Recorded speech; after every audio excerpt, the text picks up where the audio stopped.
whitewashing history, raining down racial terror, and erasing decades of progress in political representation and economic opportunity.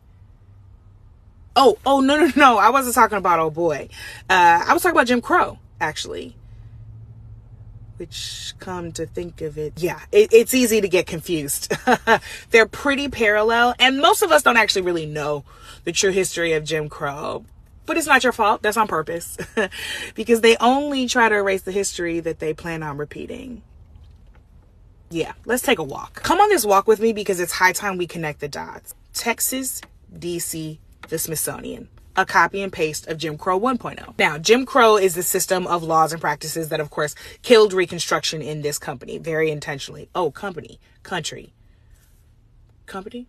Ooh, what's Reconstruction, you ask? Well, directly following Black people emancipating ourselves from the horrific institution known as American chattel slavery. Yes, it was that bad, Jillian Michaels. After that, there was a period of Reconstruction that was supposed to help Black people fully enshrine ourselves into our citizenship. We were supposed to get 40 acres and a mule. Most folks didn't get either one of those, but we did build schools, build churches, build hospitals, build towns. We educated ourselves and our children. Those Black Wall Streets that you hear so much about, we built a bunch of those. And pretty importantly, we elected 1,500 Black people to elected positions all around the country. 16 of those people made it all the way to the United States Congress. And you should keep that in mind because it's going to come up later. Reconstruction is supposed to create the pathway for Black people to be equal to white people in the country that we built for free.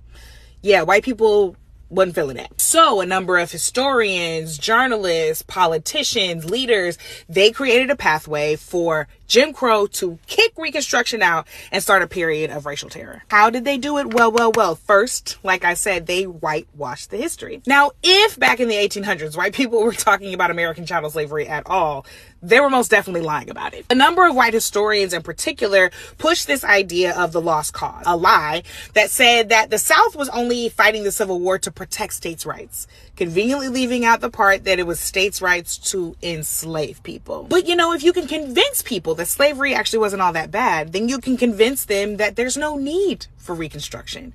Just like if you can convince people that, racial injustice in the modern day and age isn't so bad, then what's the need for DEI? And you erase history at the Smithsonian so the fraud can keep frauding. You feel where I'm going with this? So first, they whitewashed the history to justify the creation of Jim Crow to replace Reconstruction. Then they justified and executed 90 years of racial terror. Yeah, I bet you didn't know Jim Crow almost lasted a century, did you? Yeah, see, those same historians, along with the help of media moguls, journalists, politicians, they perpetuated the idea that the Black people who were newly emancipated were simply unfit to be citizens.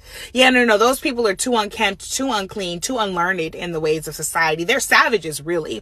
So they're not fit to be your neighbors, your friends, definitely not your equals. And if you dehumanize Black people, well, then you can justify torturing them. And that's exactly what happened. If that racial terror and torture was not being done by the government, it was certainly sanctioned by the government. We're talking about police violence, the likes of which would make all of us shudder. We're talking about the creation and the proliferation of the KKK. We're talking about lynchings that became entire town events where people would bring their children and send postcards. And of course, like the arbiters of the Confederacy and enslavers before them, most of the domestic terrorists of the Jim Crow era were never ever held accountable because the government wanted it this way. This was all by design. And something about creating pathologies about Black people then reminds me of the pathologies we're creating about Black and brown people right now. How all of those Black youth in DC are just criminal and have to be locked up somewhere so they don't scare the lily white visitors, or all of the immigrants. Yeah, remember, they're all MS-13. When you dehumanize people, you can justify sending every federal agency and the National Guard to the city to protect all of the innocent white Americans from those doggone criminals. So first they whitewashed the history, then they justified and executed the racial terror. And then finally, they made sure that anybody who might fight back would be stripped of their political representation and economic opportunity to do so. Remember how I told you that by 1877, the end of Reconstruction, there were 16 Black people who had been elected to the United States Congress. By 1901, there were 0. It took over 20 years for the United States to elect another Black person to Congress. It took the South over 70 years. And if you think the Republicans in Texas or the ones in Missouri trying to erase Congressman Cleaver's seat in Kansas City or any of the folks in the 12 states who are trying to redistrict such that they erase at least half of the Congressional Black Caucus, if you think that those people are just going to change their minds because they feel oh so benevolent, think again. This copy and paste, by the way, that is supposed to bring us into Jim Crow 2.0, it was all a part of the plan. And if you still think I'm being extreme, answer me this. Why is the president of the Heritage Foundation, you know, the lead authors of Project 2025, why is his master's thesis and his PhD work in American chattel slavery?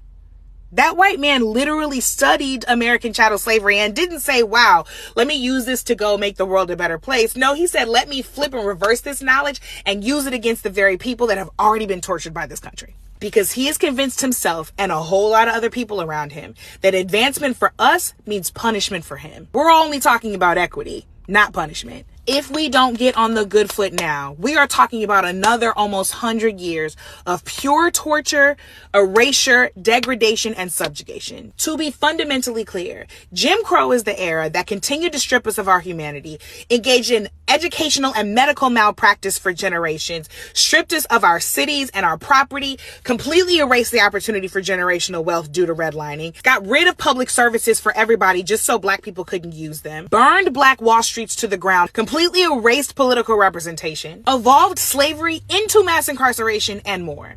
All the BS my people are dealing with right now, American chattel slavery started it, but Jim Crow cemented it. But listen, I'm not one to leave us without any solutions. I don't know all the answers, but here's what I do know. Everybody needs to find themselves a political home. It can be local, like Harriet's Wildest Dreams in DC. It can be national, like the Working Families Party. But you need to get with some people who are educating you and others about how we got here, what we can do about it, and then taking action on that plan. We need to speak up and fight back against every single lie that is being perpetuated about our people, about our neighbors, about what truly happened in this country, and about what's happening right now. Any lie we let slide, they're going to use to try to rewrite the truth in real time. We cannot allow that to happen. Make sure that you are staying up on the news from truthful, and I mean truthful sources. Fact check them suckers, okay? And finally, have community and be community. We're going to need each other to make it through this. I'm talking mutual aid. I'm talking about systemized safety checks. I'm talking about childcare. I'm talking about healthcare. I'm talking about elder care. I'm talking about us taking care of each other. You need to be taking care of somebody else, and somebody else needs to be taking care of you. Because baby, let me tell you something. I ain't going back to Jim Crow, and you should refuse to.